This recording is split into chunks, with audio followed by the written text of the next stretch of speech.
அனைவருக்கும் வணக்கம். நான் அகில இந்திய காங்கிரஸ் கமிட்டி உறுப்பினரும் இந்த கோவை மாநகராட்சியின் மாமன்ற உறுப்பினர் டாக்டர் ஆர் காயத்ரி. மாமன்ற உறுப்பினர்னா மக்களால் தேர்ந்தெடுக்கப்பட்ட ஒரு பிரதிநிதி. இதோ என் கூட நிற்கிறாங்களே, இந்த தோழிகளால் தேர்ந்தெடுக்கப்பட்ட ஒரு பிரதிநிதி. மக்களுக்கு ஒரு குறைனா அதை இந்த மன்றத்தில் கேட்கணும். அதை கேட்கறதுக்கு தான் ஒவ்வொரு அரசியல்வாதியுமே இருக்கும். இப்போ நான் இங்கே வந்திருக்கிறது நியாயம் கேட்டு வந்திருக்கேன். இந்த பொதுமக்கள் என்னை கூப்பிட்டுட்டு வந்திருக்காங்க. எனக்கு நான் நியாயம், என்னோட நியாயத்தை நான் கேட்டுட்டேன். ஆனால் இன்னைக்கு இந்த மேயர் கிரீவன்ஸ், அதாவது குறை தீர்க்கும் நாள், மாநகராட்சியின் மாண்புமிகு மேயர் அவர்கள் குறை தீர்க்கும் நாள் நடத்திட்டு இருக்காங்க. ஒவ்வொரு செவ்வாய்க்கிழமையும் நடத்தணும். ஆனால் அவங்க ஒரு வாரம் விட்டு ஒரு வாரம் தான் நடத்துவாங்க. மக்களை சந்திக்க பயம். வீடு தேடி இல்லம் தேடி வருபவர் தான் ஒரு மாண்புமிகு மேயர். ஆனால் மக்களை எல்லாத்தையும் இங்கே மன்றத்தை தேடி வர வச்சிட்ருக்காங்க. இன்றைக்கி இந்த பொதுமக்கள் எல்லாரும் இங்கே வந்திருக்காங்க. அவங்க ஒரு நியாயம் உங்ககிட்ட கேட்க போகிறாங்க. அந்த நியாயத்தை என்னன்னு நீங்களே எல்லாரும் கேளுங்க. இல்லை, இவ்வளோ காலம் இப்படி தான் நடந்தது. எத்தனை காலமாக சொல்கிறீங்க? என்னுடைய தந்தையார் அவர்கள் மாண்புமிகு முன்னாள் மேயர் காலனியார் வெங்கடாச்சலம் அவர்கள் மக்களை தேடி மாமன்றம் என்று சென்றுள்ளார். மறந்துட்டீங்களா? இல்லைங்க, இப்போ 4.5 வருஷத்துக்கு மேலே ஆயிடுச்சு. இவ்வளோ நாளுமே வந்து இதே 4.5 வருஷமும் நான் ஒரு பேச்சுக்கு நான் சொல்கிறேங்க. ஒரு மன்ற கூட்டத்திலேயாவது இந்த காயத்ரி பேசாமல் இருந்திருக்கேனா? ஒவ்வொரு மன்ற கூட்டத்திலையும் நான் பேசுவேன். நான் பேசினதை நானே பதிவும் பண்ணியிருக்கேன். மன்றத்தில் எங்களை சுற்றி மன்றத்தில் 100 கேமரா பதிவு செஞ்சிட்ருக்கு. அது போக வெளியில் வந்து பத்திரிகை துறையிலையும் நான் பேசுவேன். உள்ள ஒவ்வொரு முறையும் நான் பாரபட்சம் பார்க்காம கேள்விகள் எழுப்புவது வழக்கம். அதே போல தான் அன்னைக்கு தினமலரில் 40 கோடி வந்துச்சுங்களே, உண்டா இல்லையா? இல்லை விளக்கம் கொடுங்க.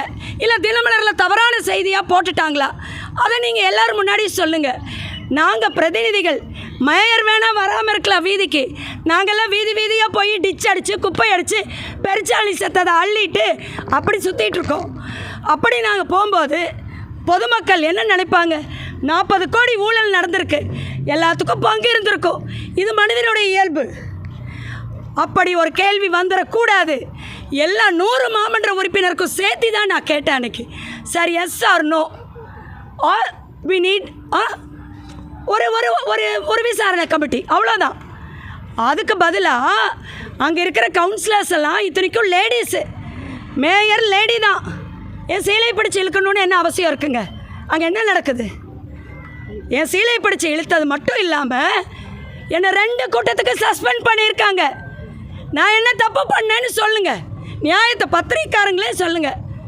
என்னை எதுக்காக சஸ்பெண்ட் பண்ணணும்? அப்போது சஸ்பெண்ட் பண்ணியாச்சுன்னா என் வார்டு பிரச்சனை யார் பேசுவாங்க? யாருங்க பேசுவாங்க? ஒரு மாமன்ற கூட்டத்துக்குள்ளார அரங்கத்துக்குள்ளே மாமன்ற உறுப்பினர் தான் பேசணும். எங்களுடைய சட்டமன்ற உறுப்பினர் சட்டமன்றத்தில் பேசுவார். மாண்புமிகு முதலமைச்சர் சட்டமன்றத்தில் பேசுவார். பாராளுமன்ற உறுப்பினர் பாராளுமன்றத்தில் பேசுவாங்க. அப்போ என் வார்டு பிரச்சனை 2 மாதத்துக்கு என் வார்டு அப்படி கழுவி விட்டுட்டீங்களா? இல்லை நீங்கள் வந்து கேட்குறீங்களா? அதுக்காக தான் இதை பாருங்க. எனக்கு இதில் ரொம்ப வருத்தம் என்ன தெரியுங்களா? களங்கம்ங்கிற வார்த்தை போட்டிருக்காங்க. களங்கம் வர அளவுக்கு நான் என்ன செஞ்சுட்டேங்க? களங்கம்ங்கிற வார்த்தை எப்படி போடலாம்? நான் ஒரு மரியாதையான குடும்பத்தை சார்ந்தவள். என் குடும்பம் அனைவரும் பொதுமக்களுக்காகவே சேவை செஞ்சவங்க. நான் வந்து மாமன்றத்துக்கு களங்கம் ஏற்படுத்திட்டேன் போடுறாங்களே, என்னங்க களங்கம்ல ஏற்படுத்தலை? எப்படிங்க அந்த வார்த்தையை யூஸ் பண்ணலாம்?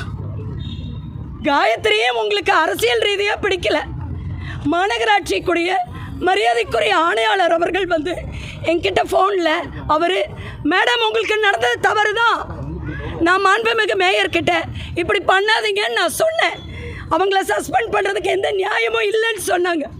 ஆனால் மாண்புமிகு மேயர் வந்து களங்கம்னு போட்டிருக்காங்க. நான் என்ன களங்கம் பண்ணினேன்னு சொல்லுங்க? என்ன களங்கம் நான் பண்ணியிருக்கேன்? எவ்வளோ கடுமையாக நான் உழைச்சிட்ருக்கேன். அப்படி ஒரு வார்த்தை சொல்லலாமா? தவறு இல்லைங்களா? வார்த்தையை பிரயோகிக்கும் போது ரொம்ப ஜாக்கிரதையாக கொட்டனதை அள்ள முடியாதுங்க.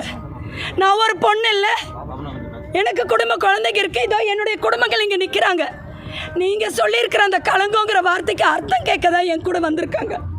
அவங்க என்னை கூட்டிகிட்டு வந்திருக்காங்க. நாங்கள் இன்றைக்கி கேட்குறோம். இவங்க அத்தனை பேர் கையிலையும் மனு இருக்குது. அந்த மனுவை இன்றைக்கி மாண்புமிகு மேயர்கிட்ட கொடுக்க போகிறோம். மேயர் அம்மாவை தயவு செய்து இங்கே வர சொல்லுங்கள்.